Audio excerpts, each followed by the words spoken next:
Eating red meat is horrible for your health. Too much protein will destroy your kidneys. Ground beef is so fattening, you should never eat it if you're trying to lose weight.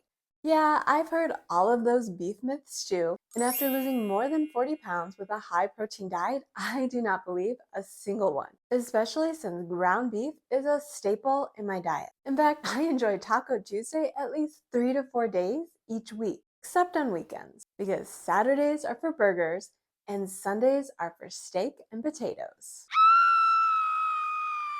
It's a good thing I learned early on that high protein meals are the best way to curb appetite. With 37 grams of protein in 5 ounces, that makes ground beef an easy way to work towards your protein target. Plus, ground beef scores a whopping 176 on the satiety index, right behind fish, which um, I'm allergic to. She's not allergic. She just cries like a little girl at the thought of eating fish. Ichthyophobia, it's a thing, look it up. Besides, gram for gram, ground beef is more nutrient dense and more economical than many other high protein foods. So, yeah, I'll just stick with the ground beef. But let's be honest, ain't nobody eating ground beef every day if you have to constantly cook it from scratch, even if it only does take 10 to 15 minutes. But that's where batch cooking a few meals with ground beef comes in handy, because taking 20 minutes to cook a few pounds of beef results in some pretty tasty meals that you can reheat for easy leftovers later that week. And all of these Mexican-inspired meals clock in between 40 to 50 grams of protein per 500-ish calorie meal. And since they all use taco meat, you could even batch cook taco meat early in the week and then use the leftovers 5 different ways. The first meal is a pretty obvious one since you can't celebrate Taco Tuesdays without tacos. But you may be wondering, how can you make tacos that stack up to 50 grams of protein with only 500 calories?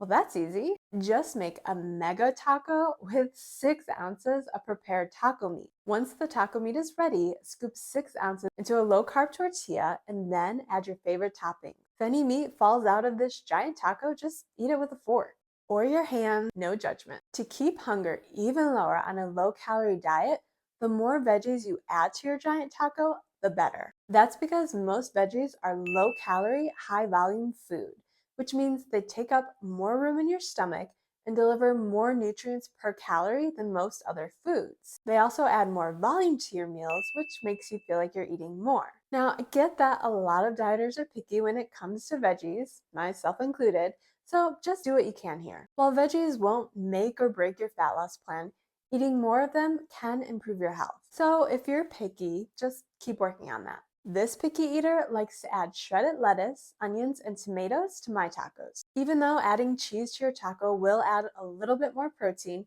it also adds more calories. Since I don't really taste the cheese anyway, I skip it and add sour cream instead. Adding half an ounce adds less than 30 calories with lots of flavor. If you love taco sauce, you can add that too.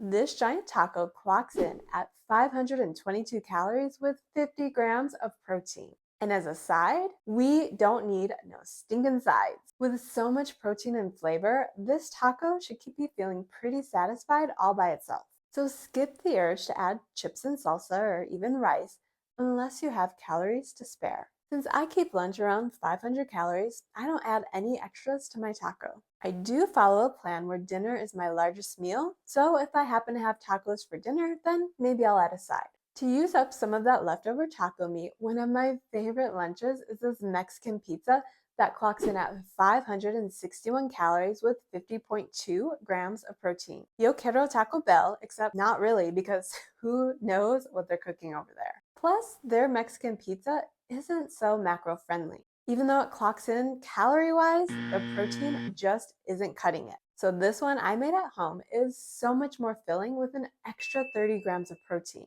To heat this one up, start by spraying some non-stick avocado oil spray in a pan. Lightly toast each side of your tortilla and be sure to keep an eye on it because you don't want it to burn. Once it's nice and crisp, layer on the taco sauce, ground beef, and top with some cheese. You can bake that in the toaster oven until the beef is warm and the cheese is melted. I usually go with somewhere around 350 to heat something like this up.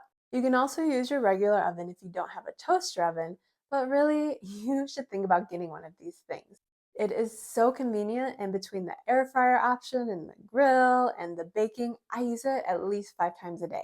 Once your Mexican pizza is ready, carefully slide it onto a plate and top with your favorite toppings. Remember, the more veggies, the better, so don't be shy. Another one of my favorite meals that I use reheated taco meat for at least 3 or 4 times each week are these beef nachos. And it's one of my favorites because who feels like you're on a diet when you get to eat nachos anytime you want? But there are a few tricks that I use to keep the calories on these beef nachos in the 500-calorie range while still hitting closer to 50 grams of protein. Oh shoot, I almost forgot.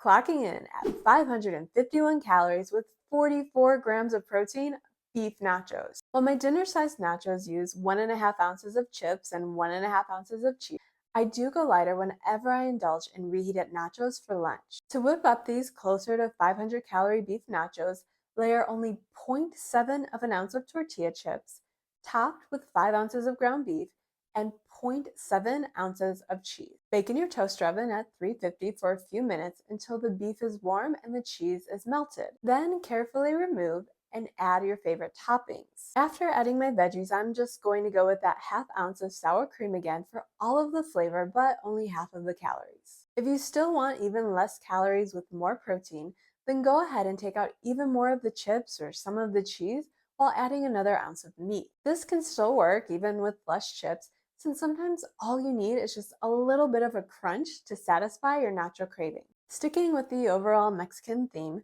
next up, coming in at 555 calories with 49.6 grams of protein, one of my new favorites, this enchilada skillet. While you technically could use reheated taco meat for this one, I like to cook a big batch for dinner and then use the leftovers for lunch later that week. This one heats up pretty well in a toaster oven, and all of those delicious flavors have time to meld together overnight. Is meld even a word? I think so. For this easy enchilada skillet, cook the meat the same way that you prepare taco meat. So you start by browning the beef, and halfway through cooking, add in the onions. Once the beef is fully cooked, drain the excess fat, and then add in some water and taco seasoning. Then turn the heat down to simmer. Backing up for a second, while the beef is browning, use that time to slice your tortillas. That way, once the beef is simmering, you can pour in the enchilada sauce and then add in the tortilla strips. You'll want to make sure that they're separated and then stir to combine everything together.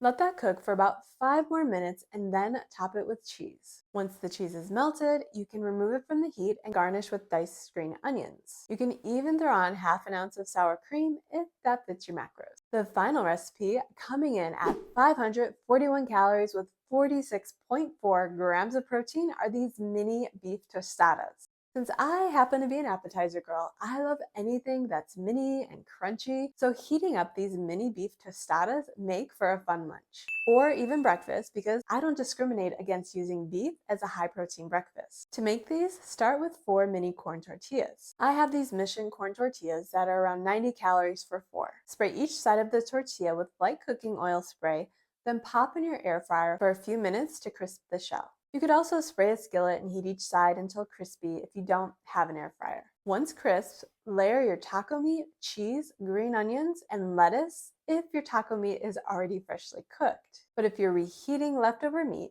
then you can just either reheat the beef in a skillet, or if you like melted cheese, just top the crisp tortillas with 1.25 ounces of meat each, followed by 0.25 ounces of cheese and green onions. Then bake them until the meat is warm and the cheese is melted.